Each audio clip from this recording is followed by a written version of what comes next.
It's 100% in those principles. In other words, principles are like when you're in a situation, what choices should you make?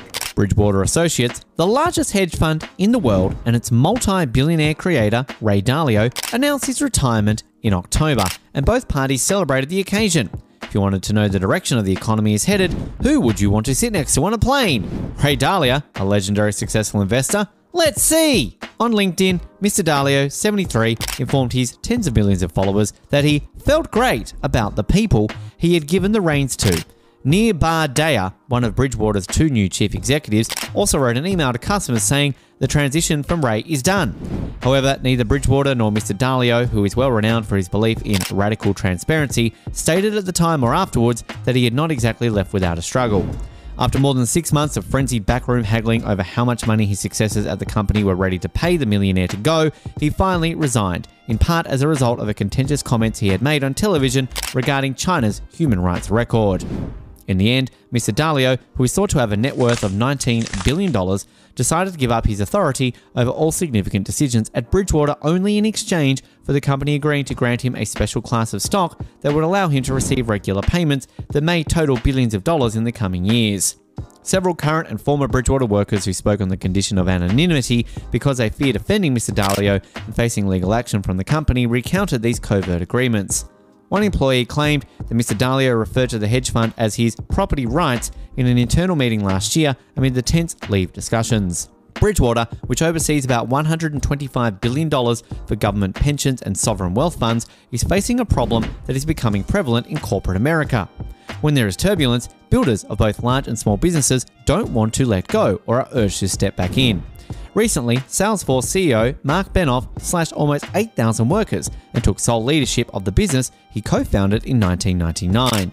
Currently serving in his third term as Starbucks CEO, Howard Schultz appears determined to thwart any attempts by the corporation to organize its shop employees into a union. The two founders of Google, Larry Page and Sergey Brin, have frequently entered and exited their businesses.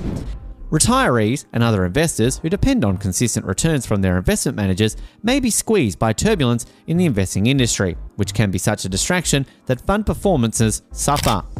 Because they own a unique class of shares that give them greater voting rights than conventional shares and enable them to continue to have control over corporate decisions, many founders continue to keep power even after selling off the majority of their companies. The connection between Mr. Dalio and Bridgewater extends far beyond that. He has occasionally served alone, occasionally with partners, and occasionally all at once as the company's chairman, chief executive officer, and chief investment officer.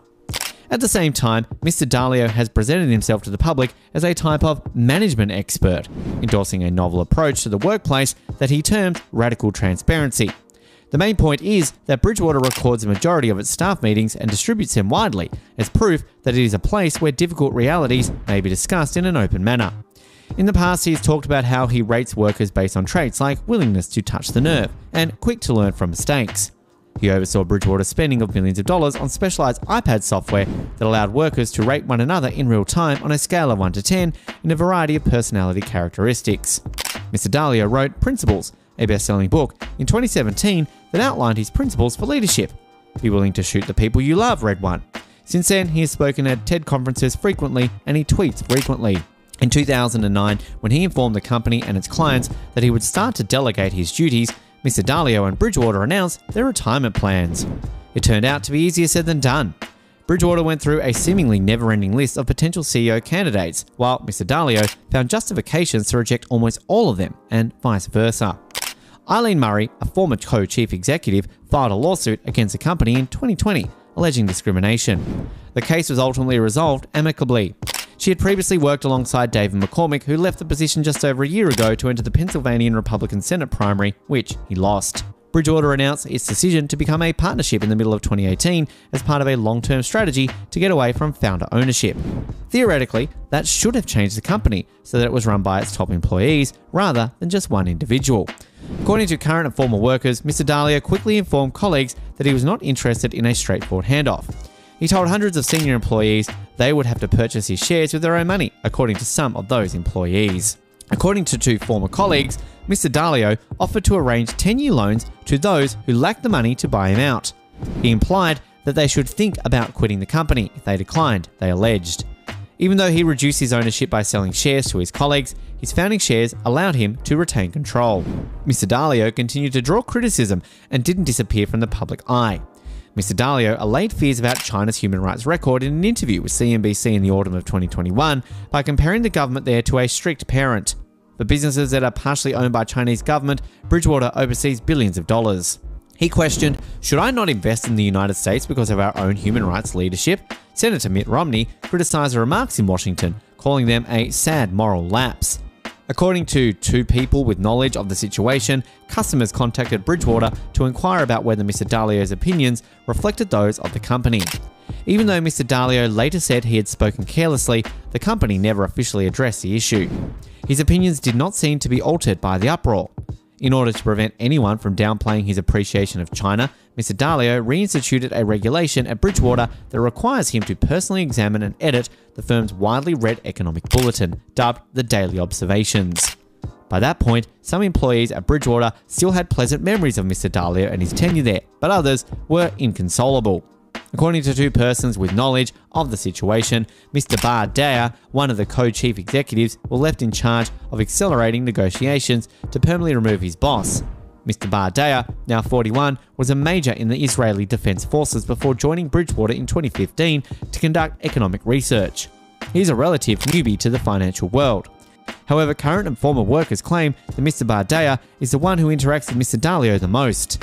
Much of 2022 was consumed by the back and forth between Mr. Dalio and Bridgewater's top executives, with Mr. Dalio adamant that he would not simply pass away his life's work. Finally, a high price was agreed upon by the two parties. According to a statement from Bridgewater, Mr. Dalio would give up his titles, assume a new position as mentor to the CIOs and investment committee, and continue to serve on the board of the hedge fund.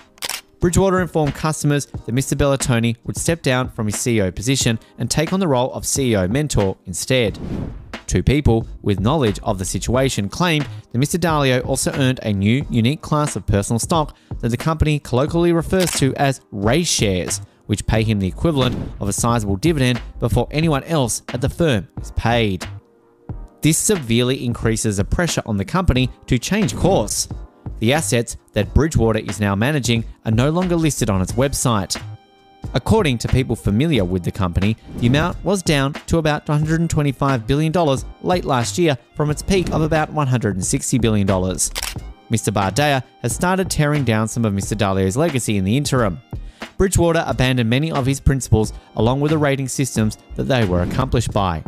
Giving one another honest feedback, a cornerstone of Mr. Dalio's radical transparency, is no longer required according to current workers. What do you think of the gloomy picture presented by Ray Dalio in his most recent book? Feel free to leave your comments below. If you enjoyed this video, please click the subscribe button and turn on notifications so that you don't miss any more. Adios!